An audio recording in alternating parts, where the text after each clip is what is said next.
Hello guys, नमस्कार, प्रणाम। मैं निर्भय सर आप लोग सभी का एक बार फिर से अपने ऑनलाइन हब ईडू फाइबर पे स्वागत करते हैं। तो मेरे दोस्त, मेरे भाई और मुझे चाहने वाले बिहार के युवा नौजवान साथी जो बिहार पुलिस, बिहार दरोगा की बेहतरीन तैयारी करना चाहते हैं, जो बिहार पुलिस और बिहार दरोगा को एक बार में निकालना चाहते हैं, उनके लिए सबसे अचूक मंत्र मैं लेकर आया हूं। तो चलिए आज की क्लास को स्टार्ट करते हैं। जितने लोग नए जुड़े हुए हैं वो सबसे पहले वीडियो को शुरू से अंत तक देखेंगे, और अगर वीडियो अच्छी लगेगी तो क्या करना है, लाइक करना है, सब्सक्राइब करना है और अपने दोस्तों को फॉरवर्ड करना है। एक बार जल्दी जल्दी से क्लास स्टार्ट करने से पहले आप लोग बता दो कि आप लोग बिहार के किस किस जिले से इस क्लास को देख पा रहे हो, ताकि मुझे लगे कि मेरे इस क्लास को बिहार के कौन कौन जिले से बच्चे देखते हैं। तो जल्दी से नो लेट नो बैट, जल्दी से कमेंट बॉक्स में टाइप करके बता दो कि आप लोग बिहार के किस किस जिले से देख रहे हो। चलिए क्लास को स्टार्ट करते हैं। ये रहा आज की पहली क्वेश्चन। जवाब दीजिए इसका क्या आंसर होने वाला है। लिखा है कि मानव नरों में मूत्र और वीर्य के प्रवाह के लिए एक ही मार्ग है जिसे कहते हैं। देखिए, जो मानव जो होते हैं, मानव में किसकी बात हो रही है, नर की। और नर की क्या बात हो रही है, तो मूत्र का। और किसकी बात हो रही है, वीर्य का, यानी कि शुक्राणु यानी कि स्पर्म का। ये दोनों को निकलने के लिए, इनको बाहर आने के लिए एक ही मार्ग होता है जिसे क्या कहते हैं, डिंब वाहिनी कहते हैं, मूत्र वाहिनी बोलते हैं, मार्ग बोलते हैं, या फिर शुक्र वाहिका बोलते हैं। तो उसे बोलते हैं हम लोग मूत्र मार्ग। यानी इस क्वेश्चन का राइट आंसर हो जाएगा option number C will be the right answer of this question. आइए इससे रिलेटेड कुछ और भी जानकारी हासिल करते हैं। तो देखिए यहां पे देखिए क्या लिखा हुआ है, मानव नरों में मूत्र और वीर्य के प्रवाह के लिए एक ही मार्ग है। कितने मार्ग है, तो आपका जवाब होगा कि सर एक ही मार्ग है, जिसे हम लोग क्या बोलते हैं, मूत्र मार्ग बोलते हैं या फिर यूरेथ्रा कहते हैं। जो यूरेथ्रा की लंबाई होती है वो लगभग 20 सेंटीमीटर लंबी नाल होती है, जो मूत्राशय यानी कि यूरेनरी है ना मिटस से प्रारंभ होकर शिश्न के शिखर पर मूत्रोजन छिद्र यानी कि यूरिनोजेनिटाइल अपर्चर द्वारा बाहर खुलता है। माताओं में मूत्र मार्ग योनि के ऊपर मूत्र मांसपेशियों से जुड़ा होता है, जबकि माता का मूत्र मार्ग यूरोजेनिक साइनस में खाली हो जाता है। तो ये था आपको कुछ रिलेटेड जानकारियां। चलिए अगले क्वेश्चन की ओर क्या करते हैं मेरे दोस्त, मेरे भाई और मुझे चाहने वाले प्यारे बच्चे, मूव करते हैं। अब ये देखिए क्वेश्चन नंबर 2 है। सबसे पहले इस क्वेश्चन को पढ़िए और जवाब देने की कोशिश कीजिए। आइए पढ़ते हैं। लिखा हुआ है कि गतिशील जीवाणु कोशिका को कहा जाता है। क्या कहा जाता है, चार ऑप्शन आपके पास है, युग्मक, नर युग्मक, मादा युग्मक या आइसोगैमेट। इन चार में से जो गतिशील जीवाणु कोशिका है उसे क्या बोली जाती है, इसके बारे में हमें बताना है। तो मेरे भाई इसे बोला जाता है नर युग्मक, यानी option number B will be the right answer of this question. क्या आप लोग बिहार पुलिस, बिहार दरोगा का बेहतरीन तैयारी करना चाहते हो? क्या चाहते हो कि एक बार में बिहार पुलिस, बिहार दरोगा निकाल दे? तो मेरे इस क्लास में बने रहना, इस चैनल पे बने रहना, क्योंकि यहां पर आपको मैथ भी सिखाई जाएगी, साइंस भी सिखाया जाएगा, आपको हिंदी भी सिखाया जाएगा, इंग्लिश के भी क्लास होंगे, यानी सारे सब्जेक्ट की क्लास एकदम ओरिएंटेड फॉर्म के रूप में आपको करवाई जाएगी। तो ऑप्शन क्वेश्चन नंबर 2 का जो राइट आंसर है वो ऑप्शन नंबर 2 है मेरे दोस्त। आइए क्वेश्चन नंबर 3 पे आते हैं। लिखा है यदि शामिल हो, क्या शामिल हो यहां पर आपको बताना है। यदि शामिल हो तो और भी अधिक विविधता उत्पन्न हो जाएगी। अरे भाई किसको शामिल कर लोगे तो और भी विविधता उत्पन्न हो जाएगी। चार ऑप्शन है, उनमें से चुन करके आपको बताना है। पहला ऑप्शन है लैंगिक प्रजनन, बाइनरी विखंडन, वानस्पतिक जनन और लैंगिक प्रजनन। इनमें से किनको अगर शामिल कर लिया जाए तो और भी विविधता उत्पन्न हो जाएगी। तो बताइए कमेंट बॉक्स में टाइप करके what will be the answer of this question. इस क्वेश्चन का क्या आंसर होने वाला है। बिहार पुलिस की तैयारी करने वाले बिहार के युवा नौजवान साथी कमेंट को बॉक्स में बताइए कि इस क्वेश्चन का क्या आंसर है, और जल्दी जल्दी से कमेंट बॉक्स में टाइप करके बताओ कि आप लोग इस क्लास को बिहार के किन किन जिलों से देख रहे हो। और क्या आपको चाहिए एक बेहतरीन प्लेटफॉर्म जो आपको पूरा कंप्लीट सिलेबस के साथ आपकी तैयारी करवाए और बिल्कुल एकदम मुफ्त में यानी कि फ्री में। तो इस क्वेश्चन का जो राइट आंसर होगा वो option number A will be the right answer. यानी कि अगर हम लोग लैंगिक प्रजनन को शामिल कर ले तो और भी विविधता उत्पन्न हो जाएगी। नेक्स्ट आगे बढ़ते हैं। यह क्वेश्चन नंबर 4 है। क्वेश्चन नंबर 4 जो बनाएगा आपको लाचार, किसके लिए? बिहार पुलिस की तैयारी करने के लिए। कैसे? ऐसे, कहां? यहां लिखा है कि अलैंगिक प्रजनन लैंगिक प्रजनन से भिन्न है। यह जो अलैंगिक प्रजनन है वो लैंगिक प्रजनन से क्या बोला? भिन्न है। क्यों भिन्न है भाई? इसमें क्या होता है? तो लिखा है अलैंगिक प्रजनन में क्या? प्रजनन में युग्मक पैदा होते हैं, वंश विविधताओं को दर्शाता है, नए जीव आनुवांशिक रूप से जनक माता पिता के समान होते हैं। चौथा ऑप्शन है कि युग्मक के केंद्रकों का संलयन होता है। जल्दी से कमेंट बॉक्स में बताइए कि क्वेश्चन नंबर 4 का क्या आंसर होगा, है ना? जो बताएंगे उससे ये पता चल जाएगा कि उनकी तैयारी कैसी चल रही है। तो मेरे दोस्त, मेरे भाई और मुझे चाहने वाले बिहार के युवा नौजवान साथी जो बिहार में बिहार पुलिस, बिहार दरोगा की बेहतरीन तैयारी करना चाहते हैं, कमेंट बॉक्स में बताइए इस क्वेश्चन का राइट आंसर क्या होगा। तो इस क्वेश्चन का राइट आंसर हो जाएगा ऑप्शन नंबर सी, यानी कि नए जीव आनुवांशिक रूप से जनक माता पिता के समान होते हैं। किसमें? अलैंगिक जनक प्रजनन में। यही जो है वो क्या है? भिन्न है। किससे? लैंगिक प्रजनन से। नेक्स्ट क्वेश्चन नंबर आगे आते हैं। क्वेश्चन नंबर आते हैं आपको, क्वेश्चन नंबर ये रहा 5। आज जितने भी हम लोग क्वेश्चन कर रहे हैं वो कर रहे हैं किससे? रिप्रोडक्शन से। आज हम लोग जितने भी क्वेश्चन करेंगे वो रिप्रोडक्शन से करने वाले हैं। रिप्रोडक्शन यानी कि प्रजनन से करने वाले हैं। रिप्रोडक्शन से करने वाले हैं यानी कि प्रजनन से करने वाले हैं। तो ये रहा आप लोगों का 5वां क्वेश्चन। अब बताइए क्या इसका आंसर होगा कि पुरुष में प्राथमिक यौन अंग कौन सा होता है? प्राथमिक जो यौन अंग है वो कौन सा होता है मेल में, आपको ये बताना है। पहला ऑप्शन है प्रोस्टेट, कृष्ण, वास डिफरेंस या फिर वीर्य पुटिका। इनमें से 4 ऑप्शनों में से कौन सा ऐसा ऑप्शन है जो पुरुष का प्राथमिक यौन अंग होता है? तो वो इसका राइट आंसर हो जाएगा option number B will be the right answer of this question. है ना मेरे दोस्त, मेरे भाई और मुझे चाहने वाले, है ना? है ना? है ना? ये रहा क्वेश्चन नंबर 6। सी गैमी कहलाता है। क्या कहलाता है? आपको 4 ऑप्शन में चूज करके बताना है। एक अंडे का विखंडन, एक शुक्राणु का विखंडन, एक शुक्राणु का एक अंडाणु से संयुग्मन। क्या कहलाता है जी? ये बताना है। एक शुक्राणु का एक सिनार्डिस्ट के साथ संयुग्मन क्या कहलाता है? तो सिगैमी जो होते हैं ना प्यारे मित्र, वो कहलाता है एक शुक्राणु का एक अंडाणु से संयुग्मक, यानी कि option number C will be the right answer of this question.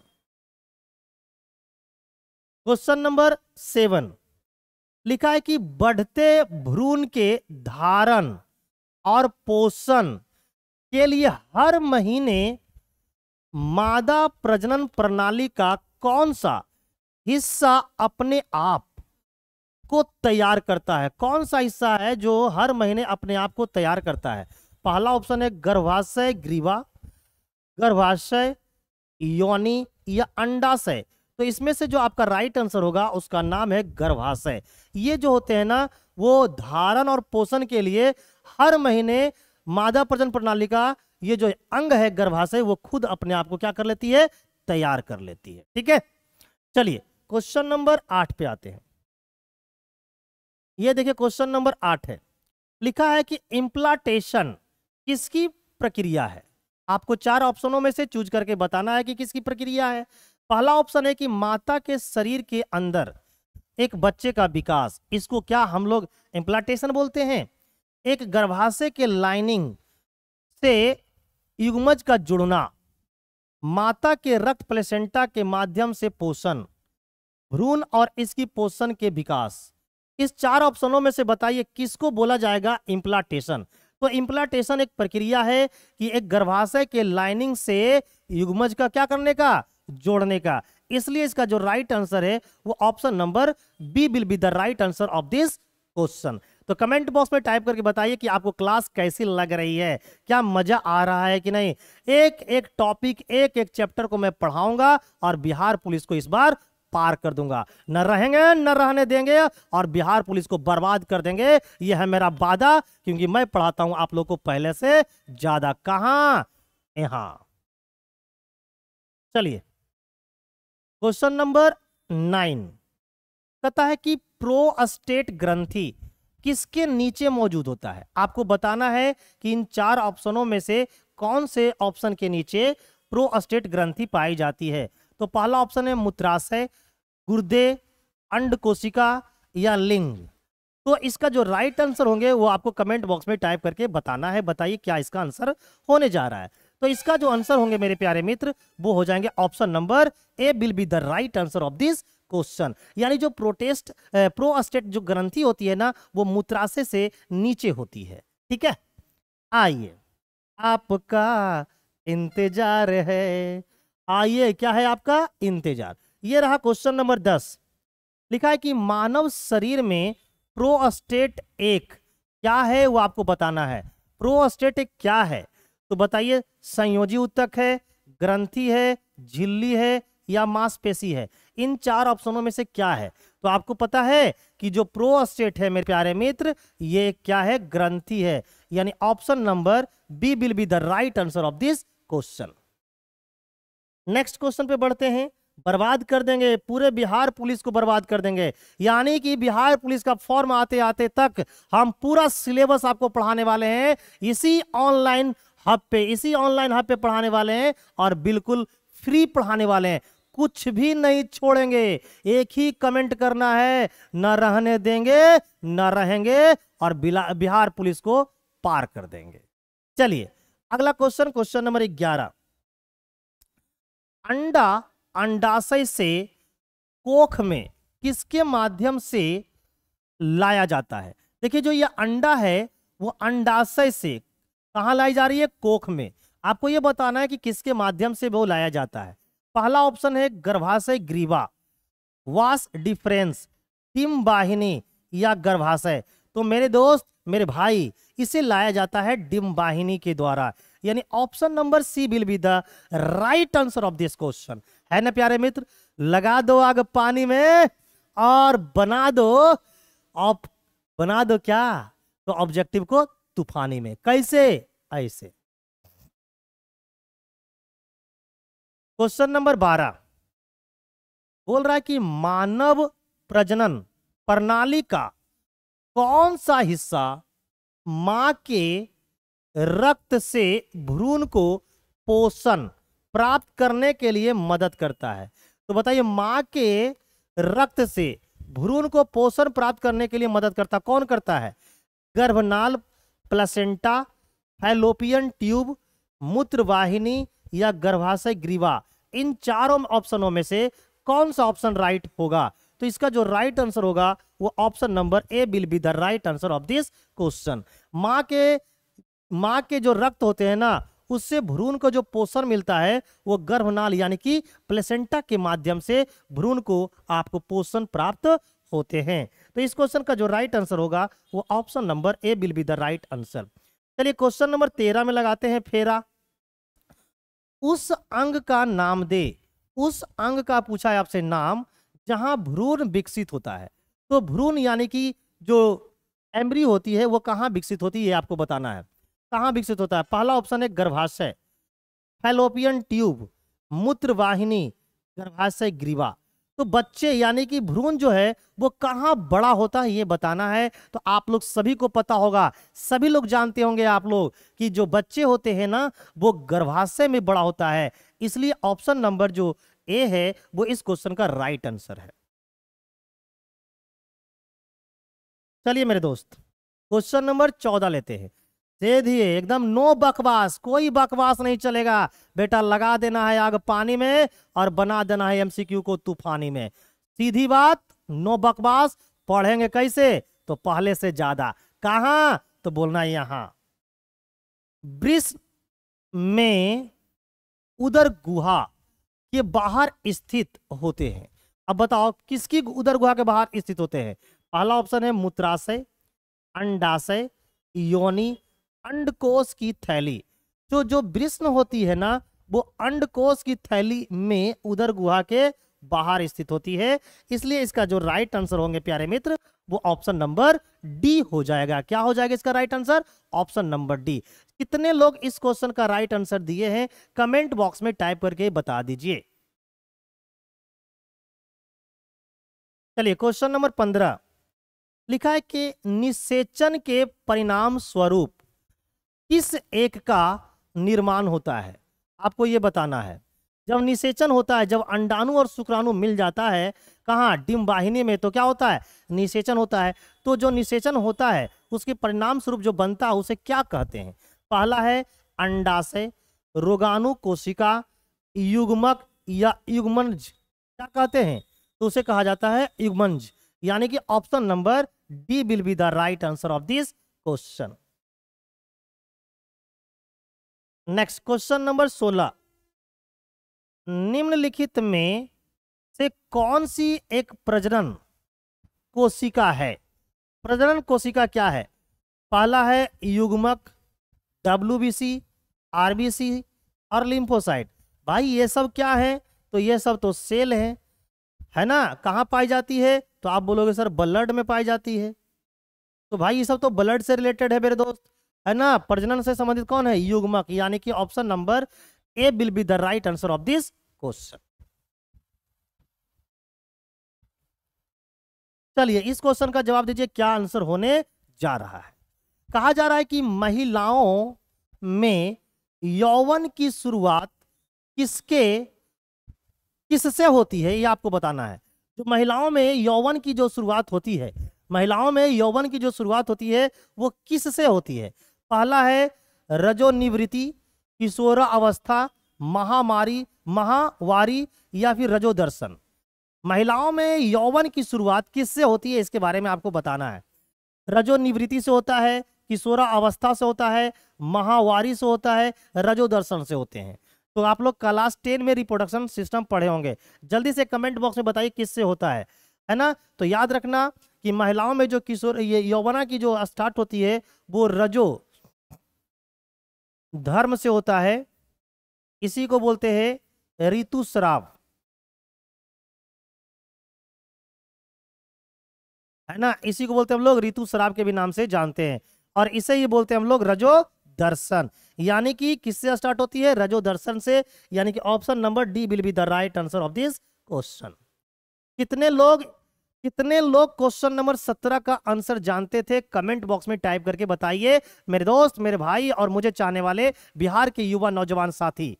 जल्दी से कमेंट बॉक्स में टाइप करके बताइए।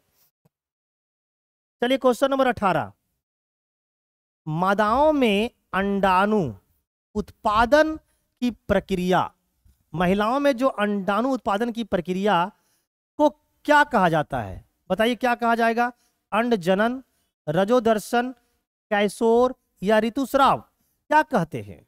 तो महिलाओं में जो अंडाणु उत्पादन करने की जो प्रक्रिया है उसे बोला जाता है अंड जनन। यानी कि option number A will be the right answer of this question.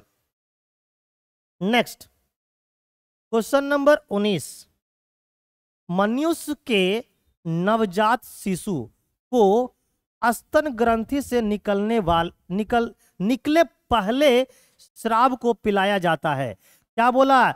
कि मनुष्य के नवजात शिशु को स्तन ग्रंथि से निकले पहले स्राव को पिलाया जाता है, जिसे क्लोस्ट्रम कहते हैं। क्लोस्ट्रम क्या प्रदान करता है इसके बारे में आपको बताना है कि जो क्लोस्ट्रम होता है उसे क्या प्रदान करता है। विकास के लिए आवश्यक तत्व है, या रोग प्रतिरोधक शक्ति है, या निद्रा है, या विकास के लिए पोषण है। तो मेरे दोस्त, जो माँ के स्तन ग्रंथि से निकले जो पहले स्राव होते हैं उसे हम लोग क्लोस्ट्रम कहते हैं। और क्लोस्ट्रम का काम क्या होता है? रोग प्रतिरोधक क्षमता को बढ़ाना। इसलिए इस क्वेश्चन का जो राइट आंसर है वो option number B will be the right answer of this question. चलिए क्वेश्चन नंबर 20 लेते हैं। कहता है कि डिम के साथ शुक्राणु का निषेचन होता है। कहां होता है जी? ये डिम और शुक्राणु का निषेचन कहाँ होता है? तो ऑप्शन देखिए, गर्भाशय में, गर्भाशय ग्रीवा में, फैलोपियन ट्यूब में या अंडाशय में। तो बताओ, ये जो शुक्राणु है और ये जो अंडाणु है उसका निषेचन यानी कि मिलना कहाँ मिलता है? तो मिलता है फैलोपियन ट्यूब में, जिसे बोलते हैं डिंब वाहिनी। यानी option number C will be the right answer of this question. क्या मजा आ रहा है? साइंस का एक भी क्वेश्चन अगर बिहार पुलिस में आता है या बिहार दरोगा में आता है तो बेटा क्वेश्चन छूट के नहीं जाएगा, क्योंकि मैं पूरा टॉपिक तुम्हें कवर करवा दूंगा। यह है मेरा वादा, क्योंकि मैं अक्सर पढ़ाता हूं पहले से ज्यादा। बोला कि गर्भ निरोधक गोलियों में क्या शामिल होता है ना? बताइए यहां पर क्या भराएगा, क्या शामिल होता है जी? बताइए तो। गर्भ निरोधक जितने भी गोलियां होते हैं, गर्भ निरोधक गोलियां खाते हैं ना लोग, तो बताओ उसमें क्या होते हैं? पहला ऑप्शन है केवल प्रोजेस्ट्रॉन होता है, केवल एस्ट्रोजन होते हैं, प्रोजेस्ट्रॉन और एस्ट्रोजन का गौण मिश्रण है, या ना ही प्रोजेस्ट्रॉन और ना ही एस्ट्रोजन होता है।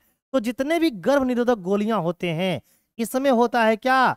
प्रोजेस्ट्रॉन और एस्ट्रोजन का गौण मिश्रण होता है। इसलिए जो राइट आंसर है वो आपका ऑप्शन नंबर सी हो जाएगा। Next question number 22। प्रजनन ऊतकों का परिपक्व होना शुरू हो जाने पर सामान्य रूप से शरीर का विकास कम होने लगता है। किशोर अवस्था की इस स्थिति को क्या कहा जाता है? क्या कहा जाता है जी?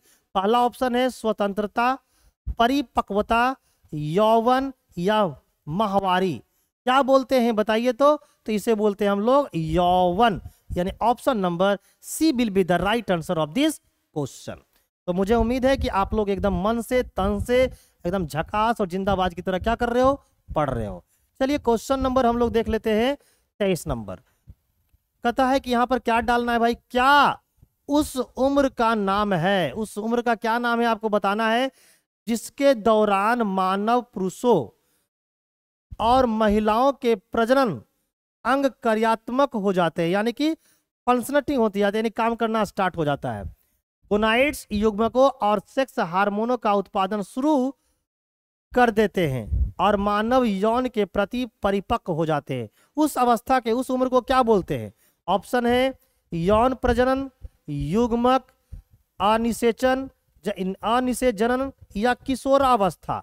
तो उस उम्र को बोली जाती है मेरे प्यारे मित्र किशोरावस्था। यानी कि option number D will be the right answer of this question. Next question number 24 पे आते हैं और देखते हैं क्वेश्चन नंबर 24 क्या कहता है। ये देखिए क्वेश्चन नंबर 24 है, शुक्राणु और युग्मक, शुक्राणु और युग्मक के संयोग की कौन सी प्रक्रिया युग्मक नामक एक संरचना के निर्माण में परिमाणित होती है? कौन सी प्रक्रिया परिमाणित होती है? विखंडन, निषेचन, उत्तक संवर्धन या लैंगिक प्रजनन।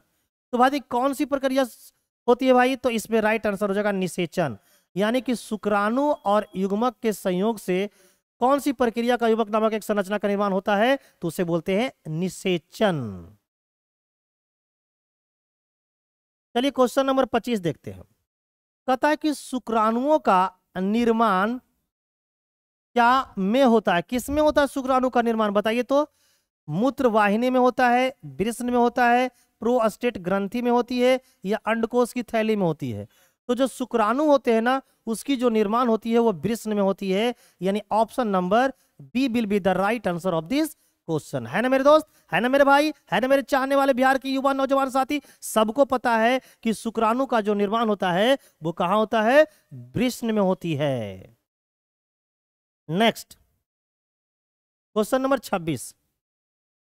पुरुषों में वृषण कोष शरीर के बाहर क्यों होता है? आपको यह बताना है कि जो मेल लोग होते हैं उसमें जो वृषण कोष होता है वो शरीर के कहां होता है? बाहर। वो क्यों होता है इसके बारे में आपको बताना है। ऑप्शन में शुक्र वाहिका की उपस्थिति के कारण, शुक्राणु निर्माण के लिए सामान्य शरीर के तापमान की तुलना में कम तापमान की आवश्यकता होती है, एक तो ऑप्शन में ये कह रहा है। दूसरा ऑप्शन में है कि शुक्राणु निर्माण के लिए सामान्य शरीर के तापमान की तुलना में अधिक तापमान की आवश्यकता होती है। एक में बोला गया अधिक, दूसरा में बोला गया है कम। पेट के भागों में पाए जाने वाले विशेष ऊतकों के कारण, बताइए क्या है भाई। तो वृषण कोष जो होते हैं वो किस शरीर से बाहर होता है, क्योंकि क्योंकि शुक्राणु निर्माण के लिए सामान्य शरीर का जो तापमान की तुलना में कम तापमान की आवश्यकता होता है ना। यही कारण है कि जो पुरुषों में वृषण कोष होता है वो शरीर के बाहर होता है। इसलिए जो राइट आंसर हो जाएगा वो आपका option number B will be the right answer of this question. Question number 27 में आते हैं। लिखा है कि डॉट डॉट बढ़ते भ्रूण के लिए पोषक ऊतक के रूप में कार्य करता है। कौन सा भाई पोषक ऊतक में काम करता है, बीजांड, अंडाशय, भ्रूणपोष या युग्मनज, क्या कहलाता है भाई बताइए। तो बताइए यहाँ पर जो राइट आंसर होगा वो आपका हो जाएगा भ्रूणपोष, यानी कि option number C will be the right answer of this question. Clear है मेरे दोस्त, क्लियर है मेरे भाई, और क्लियर है बिहार के युवा नौजवान साथी जो बिहार पुलिस, बिहार दरोगा की तैयारी कर रहे हैं। कमेंट बॉक्स में टाइप करके बताओ कि कोई दिक्कत, कोई परेशानी है क्या। नेक्स्ट क्वेश्चन नंबर 28, उस वाहिनी का नाम बताइए जो पुरुष के वृषण से निकलती है और शुक्राणु को शरीर में ले जाती है। क्या कहलाएगी बताइए तो, शरीर में ले जाती है उसे क्या कहते हैं, अधिवृषण या स्वलनीय वाहिनी, है ना, स्वलनीय वाहिनी या मूत्र वाहिनी या शुक्र वाहिका। तो भाई क्या है बताइए, क्या इसका राइट आंसर होगा। उस वाहिनी का नाम बताइए जो पुरुष के वृषण से निकलती है और शुक्राणु को शरीर में ले जाती है, उसे बोलते हैं शुक्र वाहिका, यानी option number D will be the right answer of this question. Next question number 29, शुक्राणु अस्थायी रूप से डॉट डॉट डॉट में रखे जाते हैं। बताइए तो शुक्राणु को अस्थायी रूप से हम लोग कहाँ रखते हैं, ये जो स्टोरेज होती है वो कहाँ होती है अस्थायी रूप से, आपको इसके बारे में बताना है। शुक्र वाहिका में, अधिवृषण, मूत्राशय या वास एफेरेस, क्या होगा बताइए तो शुक्राणु को अस्थायी रूप से हम लोग कहाँ रखते हैं इसके बारे में हमें बताना है। तो शुक्राणु को अस्थायी रूप से हम लोग अधिवृषण में रखते हैं, यानी कि option number B will be the right answer of this question. Next question number 30, इनमें से कौन सा मनुष्यों में पुरुष प्रजनन अंग का एक हिस्सा है। बताइए जी, कौन सा पुरुष प्रजनन तंत्र का एक हिस्सा है, शुक्र वाहिका, गर्भाशय, गर्भाशय नाल या अंडाशय। इन चारों में से क्या आंसर होगा। तो भाई पुरुष के बारे में बोल रहा है तो पुरुष के बारे में हो जाएगा शुक्र वाहिका। तो ये था टॉप 30 क्वेश्चन जो कि आपके बिहार पुलिस और बिहार दरोगा 2023 के एग्जाम में यहां से क्वेश्चन देखने को जरूर मिलेंगे। तो मेरे दोस्त, मेरे भाई, जल्दी जल्दी से आप लोग कमेंट करके ये बता दो कि आप लोग बिहार के किन किन जिलों से इस क्लास को देख पा रहे थे, ताकि मुझे ये पता चले कि हमारे बच्चे कहां कहां से जुड़े हुए हैं। तो जल्दी जल्दी से कमेंट बॉक्स में टाइप करके बता दो मेरे दोस्त, मेरे भाई और मेरे चाहने वाले बिहार के युवा नौजवान साथी कि तुम्हें क्लास में मजा आ रही है कि नहीं, क्या आपको हर एक चीजें मिल रही है कि नहीं, है ना। एक भी चीज नहीं छोड़ने वाला हूं क्योंकि मैं बिहार पुलिस, बिहार दरोगा का कंप्लीट तैयारी आप लोग को इसी ऑनलाइन हब पे करवाने वाले हैं जिसका नाम है edu5, है ना। आप लोग को पीडीएफ में मिल जाएगी। आज हम एक टेलीग्राम चैनल बना देंगे जहां पर आप लोगों को सारे कुछ का पीडीएफ आंसर सहित दे दिया जाएगा, ठीक है। तो आज की क्लास को यही रखते हैं, तब तक के लिए थैंक यू, बाय बाय। मिलते हैं जस्ट अगली क्लास में। आपका दिन शुभ हो, मंगलमय हो, कोरोना मुक्त हो, और अपने से ज्यादा पड़ोसी पे ध्यान देना। किस पे ध्यान देना, पड़ोसी पे, क्योंकि पड़ोसी कहां से मिल के आ रहा है ये तुमको नहीं पता है। हो सकता है वो बेटा कोरोना फैला देगा, इसलिए अपने से ज्यादा किस पे ध्यान देना, पड़ोसी पे। किस पे, पड़ोसी पे। किस पे, पड़ोसी पे। किस पे, पड़ोसी पे। कहां, तो पड़ोसी पे।